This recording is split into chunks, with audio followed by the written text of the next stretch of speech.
Vamos a pasar tiempo de estudio de la palabra. Vamos a orar que el Señor nos guíe en todo.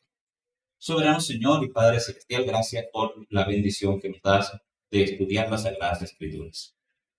Sabemos, Señor, que tu palabra no cae bien en el mundo, tu palabra no es agradable a este mundo, y que en muchos lugares estudiar las Escrituras, leer la Biblia, congregarse para adorarte, para alabarte, para glorificar tu nombre, es perseguido el Evangelio, es proscrita la fe, pero nosotros, Señor, con libertad todavía podemos reunirnos, con libertad podemos saludarnos como hermanos, con libertad podemos estudiar las Escrituras, podemos poseer en nuestras manos una Biblia, y es una bendición que solo tú, Señor, nos das, y nosotros te glorificamos y te alabamos por eso. Te pedimos que en cualquier situación nuestra fe sea firme, no solamente ahora que podemos reunirnos con libertad, sino si en algún momento de nuestras vidas el cristianismo y sus prácticas llegan a ser perseguidas, tengamos, Señor, el valor para defender la fe y morir por ella. A ti, Señor, sea la gloria porque tú lo mereces. Porque para nosotros, tú, oh Jehová, eres más valioso que la vida. Gracias, Padre, por la fe. Gracias, Padre, por la hermandad. Y gracias por la guía de tu palabra. Permítenos, Señor, conocerte cada día más. Permítenos, Señor, cada día más disfrutar de ti y crecer para tu gloria y honra. En el nombre de Cristo Jesús. Amén y amén. En este proceso de estudio hemos estado analizando la vida de diferentes hombres extraordinarios. Precisamente, sí estamos hablando estudio del extraordinario hombre de Dios. Y hemos recorrido a través de las Escrituras diferentes personajes. Y hoy vamos a hablar de alguien que se encuentra por ahí. Bueno, vamos a estudiar en Génesis 50, 15 al 21. Pero vamos a estudiar específicamente la vida de José. La historia de José es bien conocida. Es uno de los relatos bíblicos más llenos de injusticias que podemos encontrar en la Biblia. Realmente ese José era, digamos así, muy de malas. Él bregando a hacer las cosas bien y las cosas saliéndole mal. La historia es bastante difícil cuando uno comienza a leerla. Dice, ¿por qué este hombre todo le está saliendo tan mal? A pesar de ser un hombre justo, a pesar de ser un hombre bueno. Resumamos rápidamente para contextualizar. José, hijo de Jacob, uno de los 12 hijos de Jacob, uno de los menores, por cierto, tenía con sus hermanos una muy regular relación. Él era hijo de Rebeca, su padre Jacob lo trataba con preferencia. Eso nos dice Génesis 37, versículos 3 y 4. Nos dice que ese era el problema y de ahí venía el problema. Jacob, su padre, lo prefería a él por ser hijo de Rebeca, la mujer que él amaba más. Sus hermanos, entonces, en una oportunidad que tuvieron, no solamente lo maltrataron, sino que lo vendieron como esclavo. Eso dice Génesis 37 también, los versículos 26 y 27. ¿Dónde lo vendieron? ¿Quién se sabe la historia? Solo yo. ¿Dónde vendieron a José? En Egipto. Muy bien, lo vendieron, fue llevado a Egipto y ahí lo vendieron a un egipcio adinerado, dice la escritura en Génesis 37, verso 36. Un egipcio adinerado lo compró, lo llevó para su finca, lo puso allá a trabajar. ¿Y le fue mal o le fue bien allá? Bien. La Biblia dice que Dios lo acompañó y lo prosperaba en todo lo que hacía y que el egipcio no tuvo que volver a preocuparse de nada, ni de su reces, ni de su administración, ni de sus cultivos, de nada, porque José se encargaba absolutamente de todo. Resultó ser un excelente administrador José en casa del egipcio. Y era tan bueno, y estaba tan bueno que la esposa de este adinerado egipcio le echó ojo y decidió que ella lo quería para sí, para acostarse con él.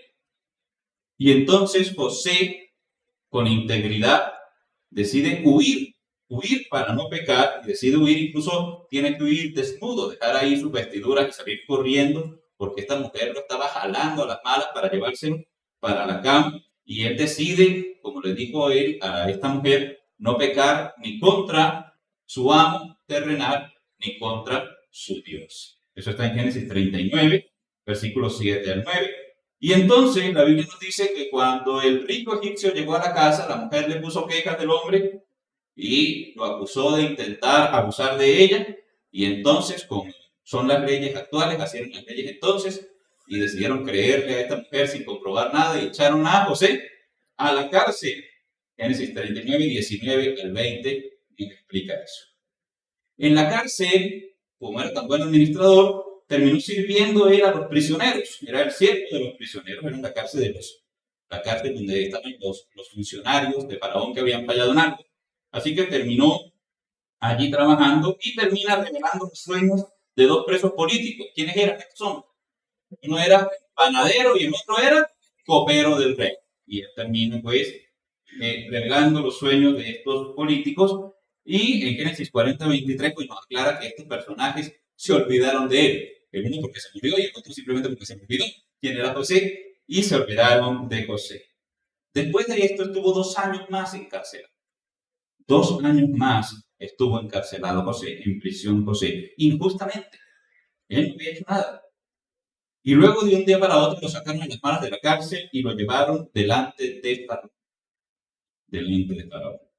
Y ahí Dios le restituyó la gloria y le permitió convertirse en la segunda persona más poderosa de todo Egipto. Y vean que estamos hablando de lo más bajo hasta lo más alto que se podía estar en la sociedad egipcia. Así pasó José. Se casó, tuvo hijos en Egipto. Pero llegó el día en que tuvo que volver a ver a sus hermanos. Y fue un golpe bastante duro. Aquí habla de lágrimas, de que él salía y lloraba mientras sus hermanos comían allí en su casa sin saber quién era él, y lloraba, reviviendo todo el dolor del pasado. Y entonces José decidió probar el corazón de sus hermanos para ver si habían cambiado en alguna manera. Y cuando ellos estuvieron dispuestos a entregar la vida de ellos en lugar de la de Benjamín, que era el hermano de él, porque eran de familias diferentes, entonces José decidió revelarse a sus hermanos y decirle: yo soy José, el que ustedes bendigan. Yo soy José, su hermano. Y la historia es muy impresionante. Son tantos capítulos que les corresponde a usted leerlos en la casa. Leerlos en la casa para que entremos a hablar de lo que nos interesa aquí. Lo extraordinario de la vida de José. No es solamente su capacidad de administrar, no es solo su dependencia de Dios, no es solo su capacidad de revelar sueños, sino que lo impresionante de José era su capacidad de perdonar. Y es algo que nos compete más a nosotros, porque en lugar de yo pararme aquí a intentar enseñarle a usted cómo revelar los sueños a su primo, a su abuela, a su tío, es mejor que nos concentremos aquí en algo que nos compete a todos y es aprender. Tal vez usted está en paz ahorita, o tal vez no. Y tal vez tenga cosas que perdonar. ¿Y qué mejor que aprender de la palabra del Señor? Las cosas que se escribieron antes para nuestra enseñanza se escribieron. Así que la conversación registrada en el libro de José, la última de las últimas que tiene José con sus hermanos, es algo impresionante.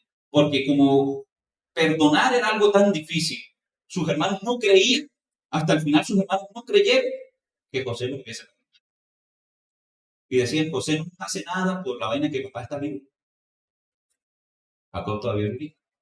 Pues papá, José no puede hacer nada mientras papá esté vivo, pero resulta que papá se murió. Jacob se murió. Y en ese momento les entró un miedo a todos esos hermanos y dijeron: ahora que se murió papá, José se va a sacar el clavo de todo lo que necesita. Y tenía poder para hacerlo. Podía poner prisioneros a quienes quisiera. Podía mandar a ejecutar a que él quisiera. Podía cerrarle las ventanas de los alimentos a toda esta familia. Podía hacer lo que él quisiera. Podía tomar venganza. Llegó el momento en que tenía todo el poder para tomar venganza de sus hermanos. Y sus hermanos estaban muy asustados. Génesis 50, versículos 15 al 21.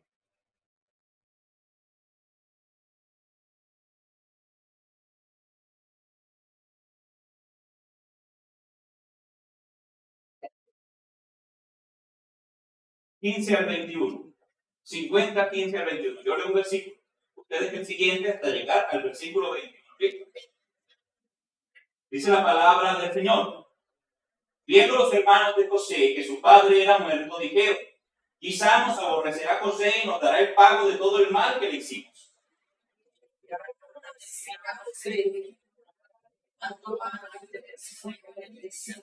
Así diréis a José: te ruego que perdones ahora la maldad de tus hermanos y su pecado, porque mal te trataron. Por tanto, ahora te rogamos que perdones la maldad de los siervos del Dios de tu padre. Y José lloró mientras la hablaba.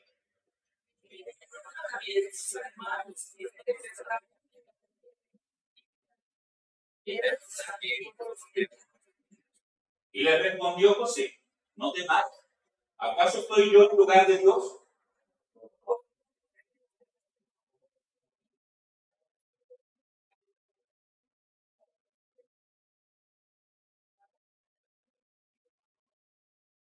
Ahora pues, no tengáis miedo, yo sustentaré a vosotros y a vuestros hijos. Así los consoló y les habló al corazón. Amén. Una conversación impresionante.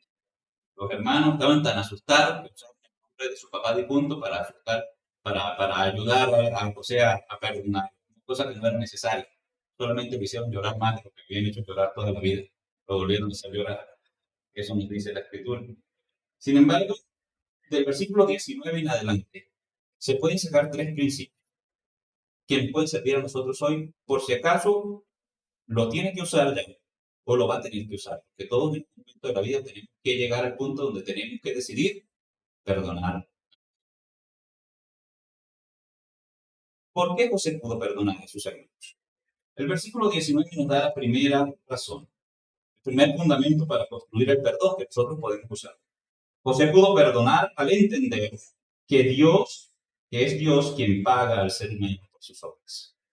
Oigan, es Dios quien paga al ser humano por sus obras. Una vez más, Génesis 50, 19, a la cuenta de 3. Vamos a leerlo fuerte. 1, 2, 3.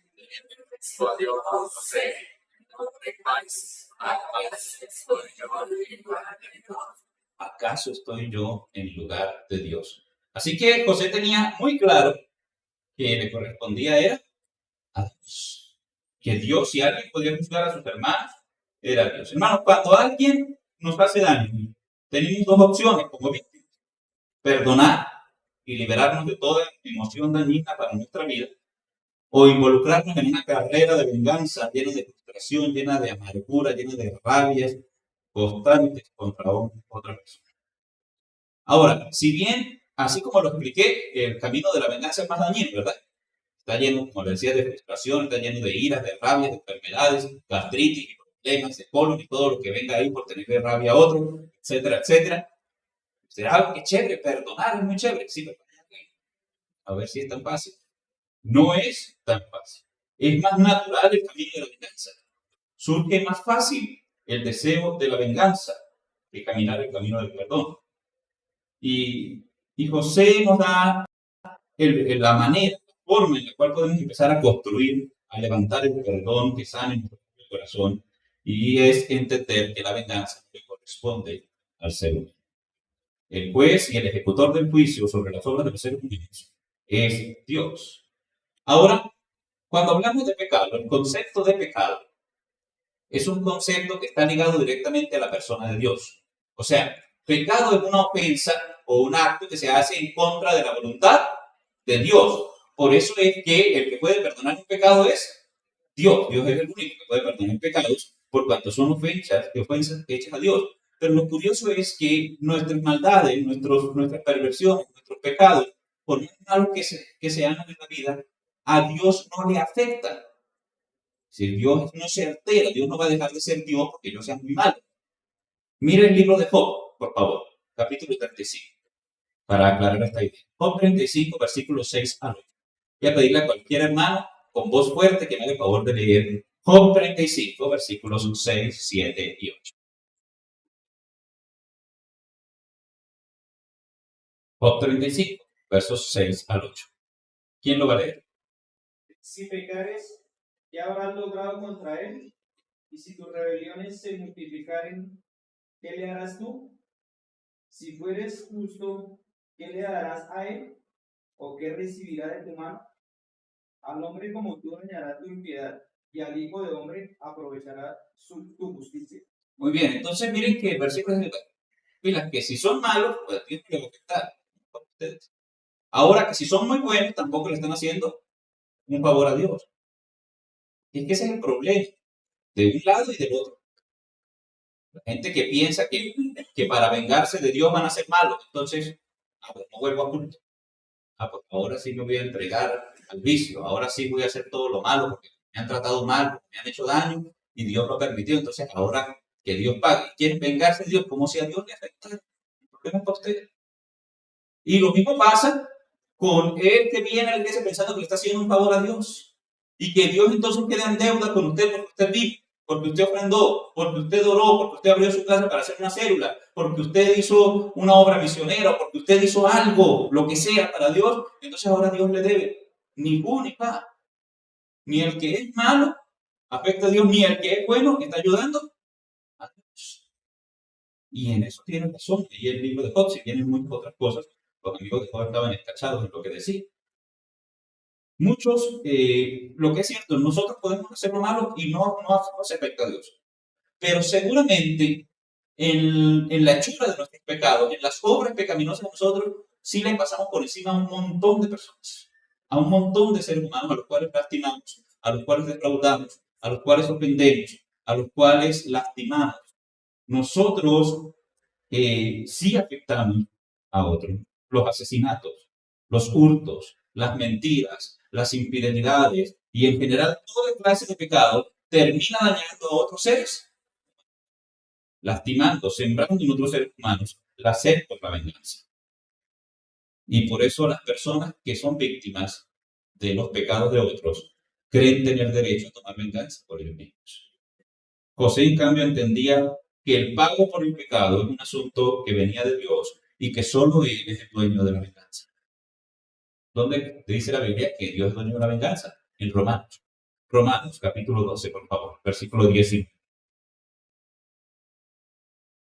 Romanos 12, 19. Vamos a pedir a las damas que me hagan el favor de leer este versículo de manera conjunta, unísono y fuerte. ¿Listas, mujeres? Uy. Ok, si están listas, muy bien. Romanos 12, 19, la cuenta de 3, 1, 2, 3.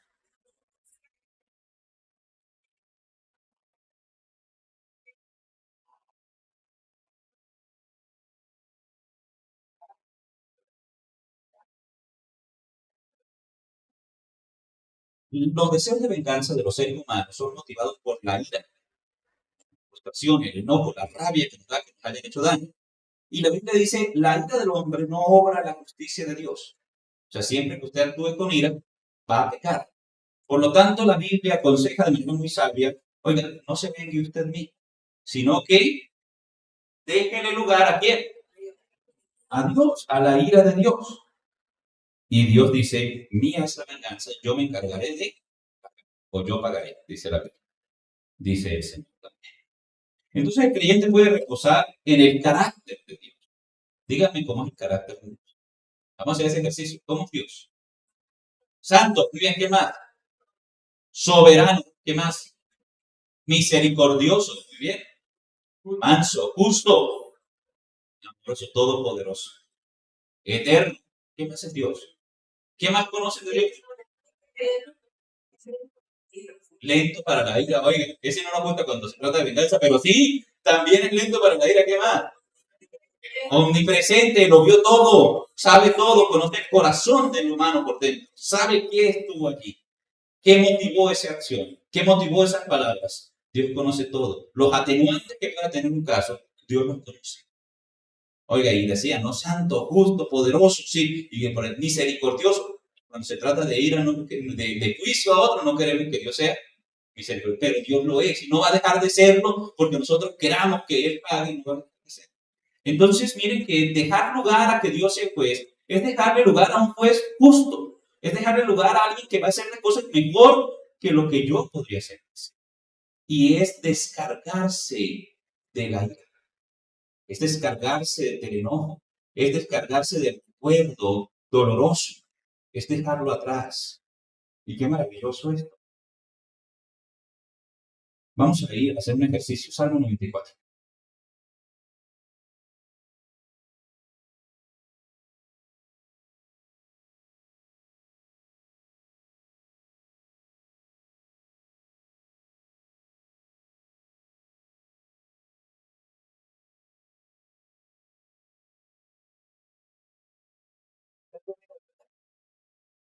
Dice la escritura, Jehová, Dios de las venganzas. Oiga, ¿qué título?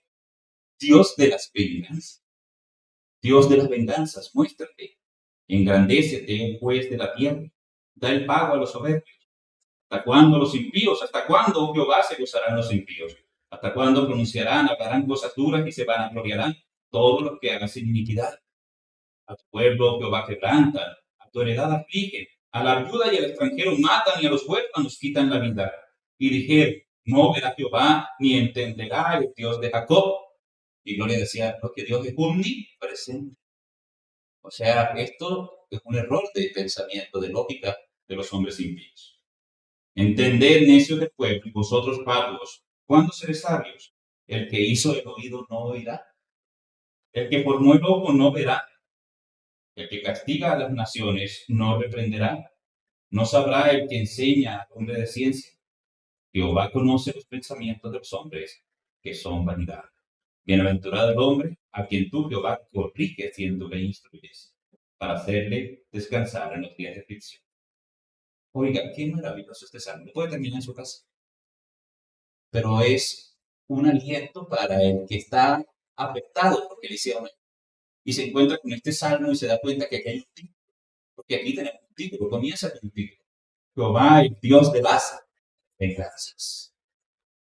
Él está viendo, aunque la gente cree que no. Ahora el problema no es que el impío no crea que Dios lo está viendo. Eso es normal, que el impío intente omitir la realidad, porque la Biblia dice el necio en su corazón, no hay Dios. Así que es normal que el impío viva pensando que no hay un Dios que lo vea, que no hay un Dios que lo escuche y que no hay un Dios que juzgue sus actos. El problema es cuando el creyente empieza a creer que Dios no lo oye o que Dios no oye lo que está pasando. Que el creyente empieza a creer que Dios no está viendo lo que está pasando, que Dios no es consciente, que Dios no es soberano sobre lo que está ocurriendo. Y cuando las cosas van bien es fácil creer todas esas cosas de Dios, que Dios es bueno, que Dios es justo, que Dios es perfecto, que Dios es soberano. Pero cuando las cosas están saliendo mal, empezamos a creer que es que Dios no nos está oyendo, que es que Dios no está viendo cuando nos han lastimado, que es que Dios no está pendiente de nuestro bienestar. Hermano, José estaba allí en la finca de Potifar y era consciente de que Dios lo estaba acompañando. Cuando la Biblia dice, y Dios ayudó a José en todas las cosas, ese testimonio lo dio José. Dios me ayudó en todas las cosas. Para que terminara ahí registrado en las escrituras. Pero también estuvo Dios el día que cogieron a José a las malas y lo arrastraron en una cárcel, lo tiraron en un calabozo. También estaba Dios allí. Y Dios estaba pendiente de José en esa cárcel. Estuvo pendiente de José mientras fue esclavo. Estuvo pendiente de José 2 años más. Oigan, imagínense la paciencia de José. Ya le había dado el sueño, le había revelado el sueño al copero, vio cómo el copero volvió a subir a su posición y pasaron 2 años esperando una respuesta. Y Dios estuvo con José durante esos 2 años en la cárcel. El Señor está pendiente de todo, conoce todo. Y descansar en Dios es necesario. Dios es el juez. Yo tengo que liberarme de una carga que yo no puedo llevar. Porque ni tengo el poder para vengarme, ni Dios me mandó a vengarme, ni mi corazón humano tiene la capacidad de llevar durante días el enojo, la ira y la rabia contra otra persona. Dios no me diseñó para eso. Eso me va a destruir. La gente que odia se enferma más, se lo aseguro. José además pudo perdonar al entender que por encima de la voluntad humana estaba el propósito de Dios. Oiga, otro aspecto fundamental. No solamente José reconoce que Dios es el encargado de juzgar, sino que Dios reconoce que lo que le hicieron sus hermanos fue parte de un plan de Dios, que la voluntad de Dios estaba cumpliendo allí. Génesis 50:20, vamos a ver a los varones. Génesis capítulo 50, versículo 20. Vamos a mirar entonces este verso. Génesis 50:20. ¿Ya lo tienen los varones? Bien, hay 2. ¿Alguien más? Ok, vamos a leer entonces juntos, la cuenta de 3. 1, 2, 3. Vosotros pensasteis contra mí con la peor encaminamiento para hacer lo que venimos a mantener en vida la más sobre. Con el paso del tiempo, José pudo darle sentido a todo lo que había vivido. Le encontró sentido a todo lo que había vivido, cada sufrimiento, cada noche de soledad, cada lágrima, cada aflicción, conducía a un bien mayor que la vida de José. Y José lo pudo entender, porque a través de José no solo se salvó toda la nación egipcia, sino que a través de José se salvaron todas las naciones que componían a Canaán, todas las naciones del norte de África y todas las naciones que sufrieron la gran sequía y que no tenían que comer, se salvaron a través de José. Y a veces somos muy egoístas, los cristianos, está por eso, de creer que Dios solamente está pensando en el bienestar de nosotros, los cristianos que somos sus hijos y tal. No, Señor. Jehová es el que alimenta al pájaro que vuela, Jehová es el que alimenta al animal salvaje y Jehová es el que alimenta también al impío y el que le da de comer a las naciones que no creen en él. Usted puede mirar películas asiáticas y todo eso y ver un montón de gente adorando un muñeco barrigón allá. Usted dice, ¿qué está pasando? Bueno, está pasando que Jehová los sigue alimentando a pesar de que ellos están entregados a la idolatría. Así funciona. Tenemos un Dios misericordioso. Y el Señor usó a José en todo su sufrimiento, no solamente para salvar a, a Jacob y a su familia, sino para sanar y salvar familias enteras de muchas naciones. Naciones completas se salvaron con la reserva egipcia a través del liderazgo y de la administración de José. José era el hombre. Y esos años en la finca, lidiando animales, cuidando esclavos, mirando que las cosas alcanzaran, ¿para qué? Para que se convirtiera en el administrador perfecto que era, para poder administrar todo el país de Egipto. Génesis 45, versículos 4 y 5.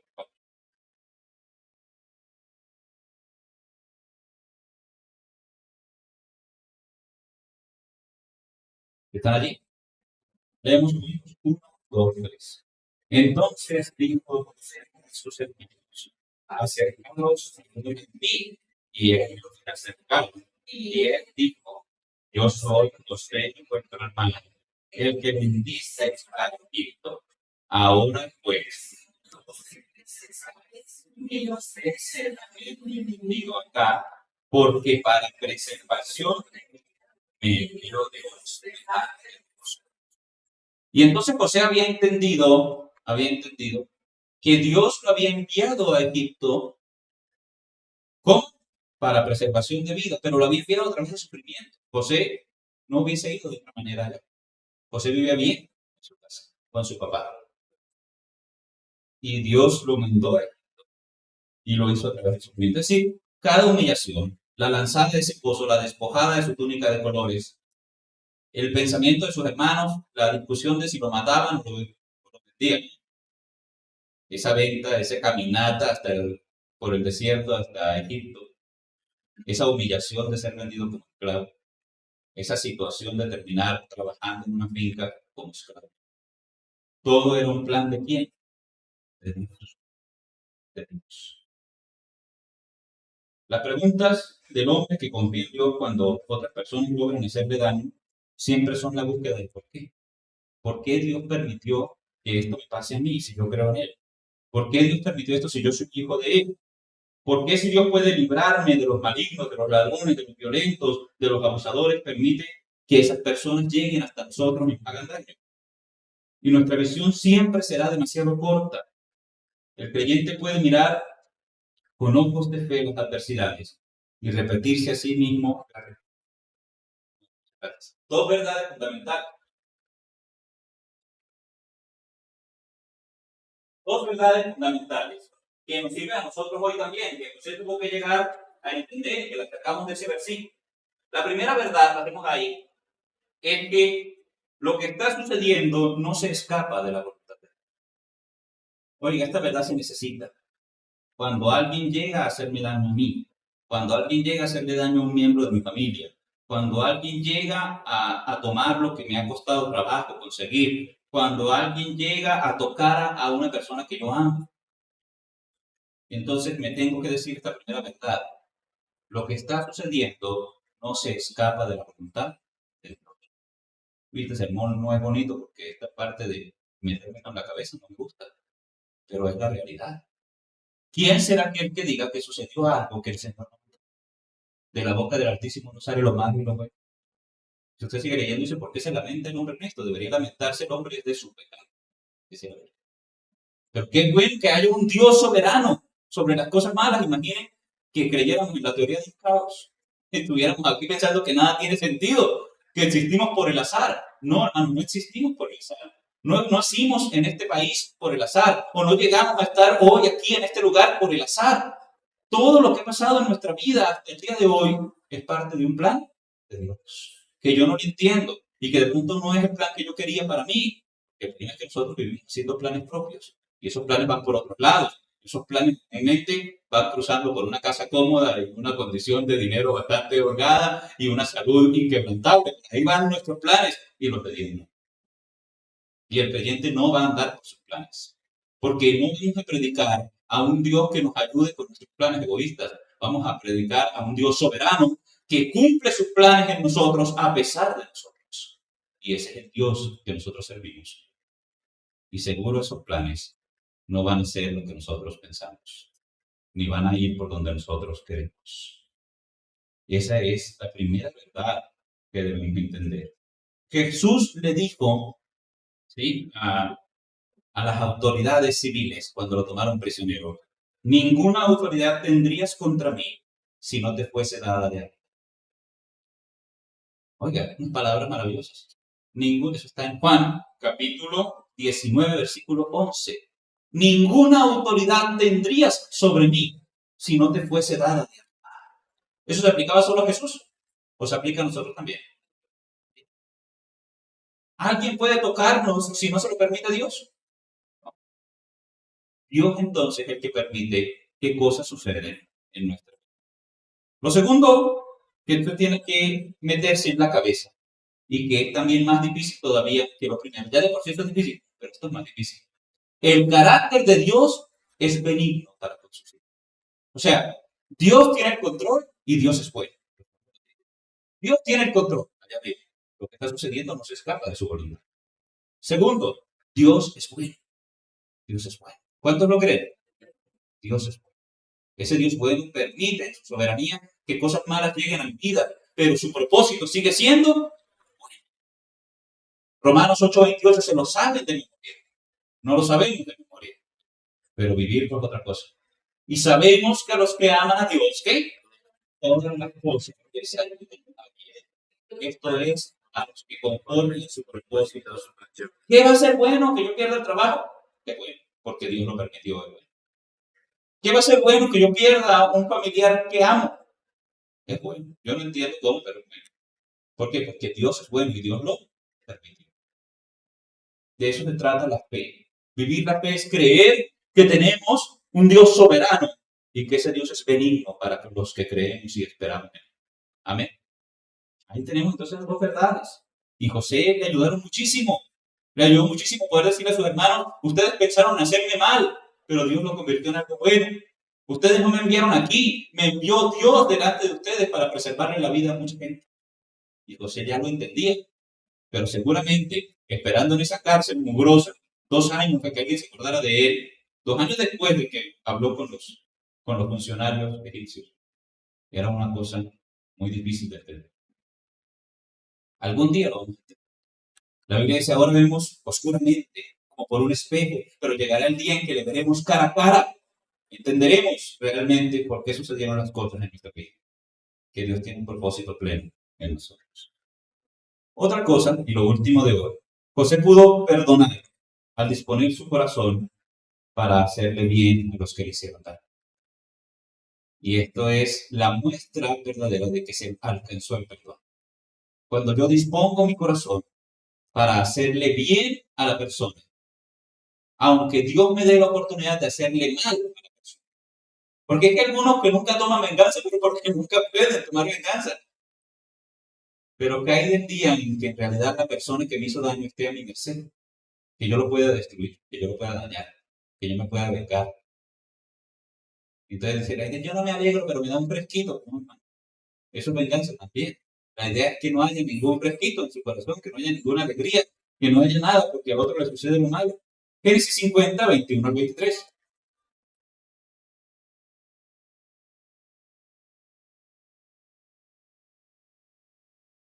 Leemos todos juntos. Génesis 50, 21 al 23. ¿Están ahí? Leemos juntos. 1, 2, 3. Ahora pues, no tengáis miedo. Yo sustentaré a vosotros y a vuestros hijos. Así los consoló y les habló el corazón. A cada uno de ellos.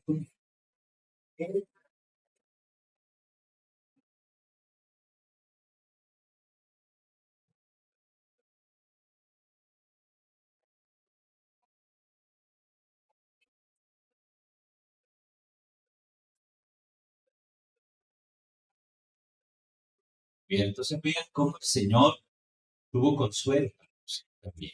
Así como José tuvo disposición de consolar a sus amigos, también hubo disposición de Dios de consolar a José.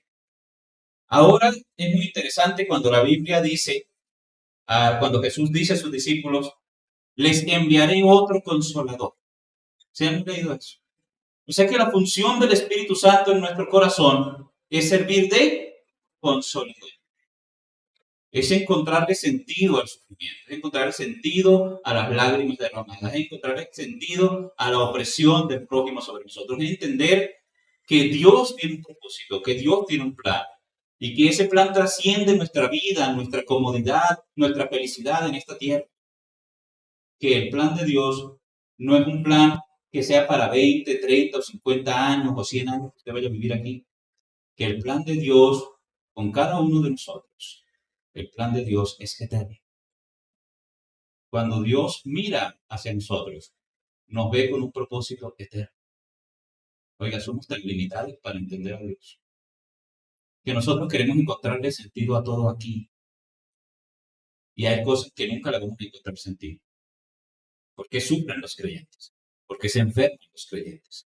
¿Por qué roban los creyentes? ¿Por qué estafan los creyentes? ¿Por qué defraudan los creyentes? ¿Por qué abandonan los creyentes? ¿Por qué matan los creyentes? Y parece que a los impíos les fuera bien, y a los que hacen esas cosas les fuera bien. Y uno dice, pero ¿dónde está el sentido? Hermanos, el sentido es eterno. El sentido va más allá de esta vida. Y nosotros no estamos detrás de cosas terrenales, sino detrás de cosas celestiales.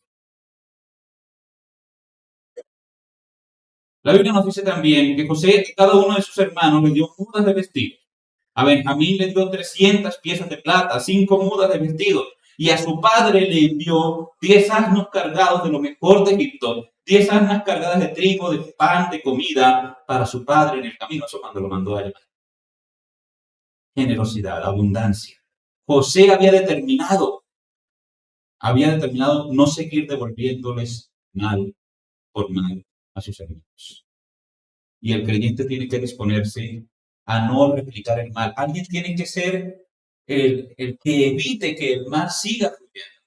Hay una historia, creo que es de una película, algo sobre una cadena de favores, ¿no? Y es, alguien le hace un favor a otro y le dice, páguele un favor a otra persona.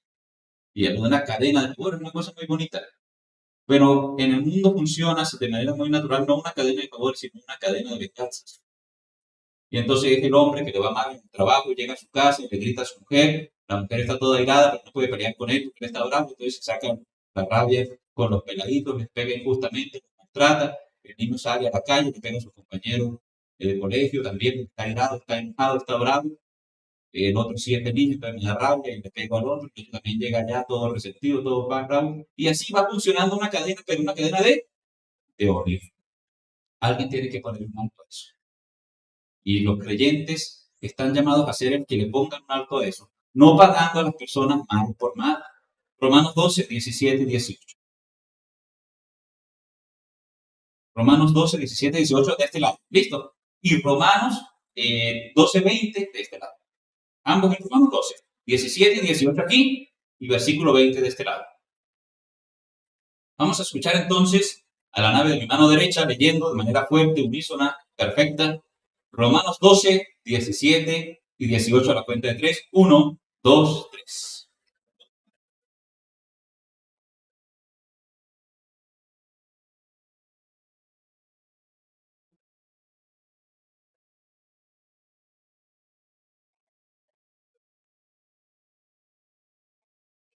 Aquí verso 20. Paremos un momentico para analizar este y ya vamos a ver una lista que se ve, que genial. Bueno, miren qué interesante este versículo. Procurad lo bueno delante de todos los hombres. Y si es posible, en cuanto dependa de vosotros, estad en paz con todos los hombres. Está diciendo, vea, no deje que el conflicto lo arrastre. No deje que el conflicto se lo lleve. Mientras dependa de usted, omitir una ofensa y volver a estar en paz con alguien, hágalo. Pero si siempre usted es creyente, ¿qué más lo va a hacer? ¿El impío? No lo va a hacer. Tiene que hacerlo el creyente. Tiene que hacerlo el cristiano. Para eso lo llamó el Señor, para eso lo perdonó el Señor. Miren lo que leían antes, yo aquí. Para eso lo llamó el Señor. Ahora sí, verso 20, la cuenta de 3. 1, 2, 3.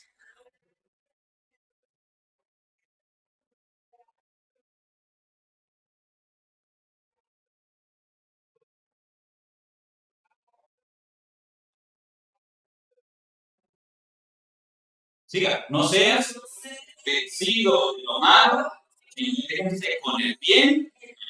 Oiga, qué interesante texto. Qué interesante texto. Y está diciendo, vea, cuando veas un enemigo con hambre, no se ría, no coma delante de él, sino al contrario, dele de comer. Si tuviera sed, dele de beber. Cuando dice, haciendo el copa de fuego, montonará sobre su cabeza, y dos formas de interpretar. Una es la vergüenza que da el haber tratado mal a alguien y que esa persona ahora no esté bien. Entonces, aspa de fuego por el enriquecimiento de la cabeza, algunos lo interpretan así. Yo pienso más bien que se trata de cómo lo pone una cabeza a la persona. Que la persona tiene que pensar, "Ahora yo, ¿por qué él me trata así? ¿Por qué él no se venga de mí?" Y creo que abre puertas para el Evangelio. El perdón abre puertas al Evangelio. Decidir perdonar es una victoria sobre lo malo, por eso dice, no seas vencido del mal. Cuando usted hace algo malo y usted sigue la cadena de maldad, entonces usted ya fue vencido de lo malo. No seas vencido de lo malo. Y es que tenemos una idea tan errada de la venganza, como si fuera algo loable, como si fuera algo bueno. Estamos acostumbrados a ver películas donde supuestos héroes matan, destruyen, acaban a los demás. ¿Por qué? Por venganza. Y se titula así, venganza letal, venganza, no sé qué, sed de venganza. Todas las películas que digan venganza de acción con un hombre matando a otro montón, ¿verdad? Son el héroe que se vengó y cuando alguien le escribe, pero los hombres siempre violentos, dicen, pero es que le mataron a la hija, no, pero es que le secuestraron a no sé quién, no, pero es que está rescatando al rey, no, pero es que está ahí en la venganza del héroe. Ok, está en la iglesia. Listo. Entonces seguimos ahí. Y des en cuenta cómo es perjudicial la venganza. Cómo nos estamos engañando y cómo el mundo nos adoctrina a creer que vengarse es algo bueno. Vengarse es de perdedores que fueron vencidos de lo malo. Por eso el versículo dice, no seas vencido de lo malo, vence con el bien el mal.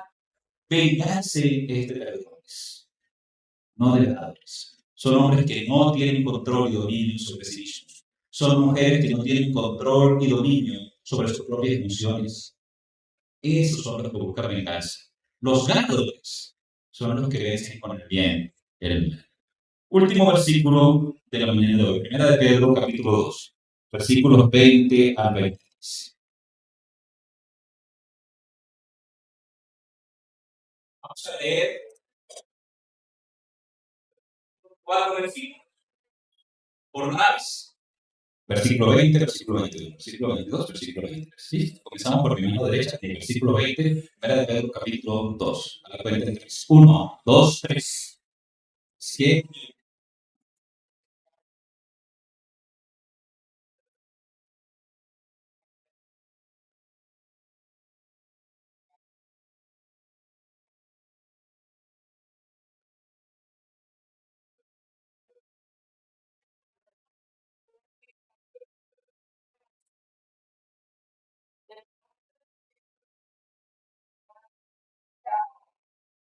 Juan.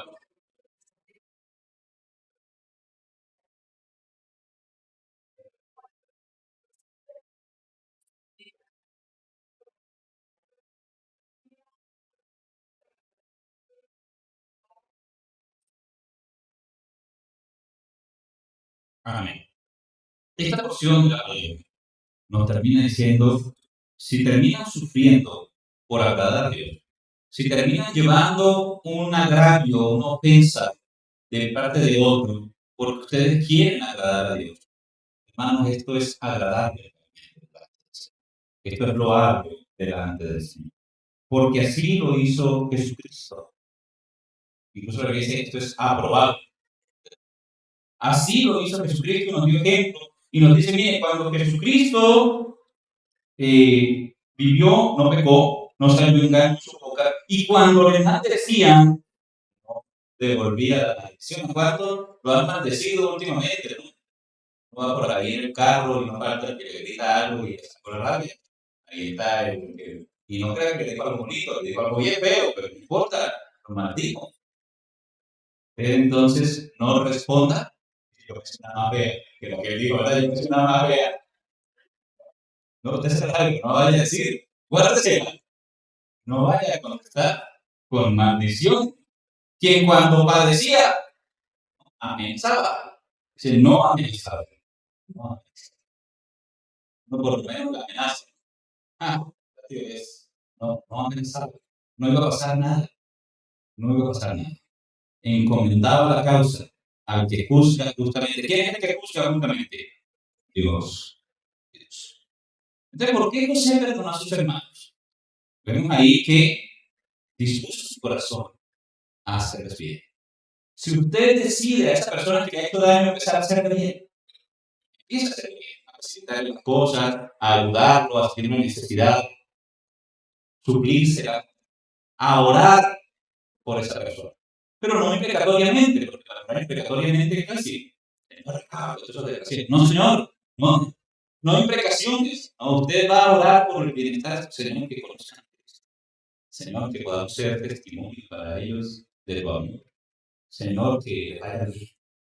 No vaya a pasar nada. Protege del peligro. Y verá que el otro se tiene que ir, porque usted está orando por su enemigo. Se tiene que desaparecer. Hermanos, los creyentes no están para cargar rabias, odios. Normalmente, cuando alguien nos ha hecho daño, es alguien cercano a nosotros. Y a veces hay familias donde hay odio, donde hay sed de venganza, donde hay resentimiento, donde hay rabia. Y esa era la familia de José. Una familia donde todo eso se había podido formar. Una familia donde José había podido vengarse y entonces me ha parecido como el héroe de cualquier película de Hollywood, ¿verdad? Hoy se sacó el clavo, los pegó a todos, ¿no? Perdón, perdón, es una palabra bastante grande a veces para nosotros, pero es necesaria y Dios nos capacita para perdonar. Concluimos hoy, pero ese edificio que ustedes ven ahí, en realidad es sacado de una pared egipcia, donde se ve a un hombre siendo colocado en una posición muy alta y algunos estudiosos dicen que corresponde a la época precisa donde José sirvió. José nos dio ejemplo, así los creyentes también pueden perdonar. ¿Cómo? Descansando en el poder y en la voluntad de Dios y disponiéndose a hacerle bien a las personas que le han hecho a usted. Que el Señor nos ayude, vamos a pedir. Soberano Señor, gracias Padre por tu palabra. Gracias por el ejemplo de los hombres que vivieron en el pasado y que tú dejaste allí, para que nosotros entendamos que hay maneras diferentes de vivir a como el mundo nos instruye, a como el mundo nos enseña. Que hay maneras, Señor, de despojarnos del dolor, de la rabia, de la frustración, del enojo, Señor, y es descargando sobre ti todas estas cosas, sabiendo, Señor, que tú eres el juez justo, que tú, Señor, mirarás las obras de cada ser humano y tu Padre pagarás conforme a cada obra según tu sabiduría, Señor. También, Padre Celestial, el saber que detrás del accionar de los hombres está tu voluntad, que ninguno puede poner las manos sobre nosotros si tú se lo permites, que todas las cosas malas que suceden en nuestra vida, Señor, eres tú quien permite que lleguen a nosotros. Pero aunque las permitas, Padre, es por un buen propósito, porque tu palabra dice que tú eres benigno, que tú eres bueno, que tú nos amas, y que tú, Señor, nos llevarás a la victoria y que nos conducirás de triunfo en triunfo. Señor, ayúdanos a creerlo de verdad. Ayúdanos a confiar realmente en ti. Y permite, Señor, que podamos obrar como tú. que perdonas, que tienes misericordia, que das el bien, Señor, incluso a aquellos que van en contra tuya. Y tú, Padre Celestial, lo mostraste en esa cruz cuando moriste por aquellos, Señor, que te crucificaron, por aquellos que se burlaron y te rechazaron, por aquellos, Señor, que pidieron tu muerte, y sin embargo, Señor, tú moriste a favor de ellos para perdonarlos, teniendo todo poder para abandonar esa cruz. Ahí permaneciste, Señor, hasta entregar tu vida por cada uno de nosotros que somos pecadores. Gracias, Padre, concédenos la misma capacidad a través de tu Santo Espíritu de nosotros. Haznos aptos, haznos capaces de perdonar a los que nos hacen daño y de llevar, Señor, el testimonio de que te conocemos y vivimos para ti. Que nuestros hogares, que nuestras vidas, que nuestro tiempo, que nuestro corazón sea para honrarte y glorificarte cada día. En el nombre de Cristo Jesús. Amén. Y amén.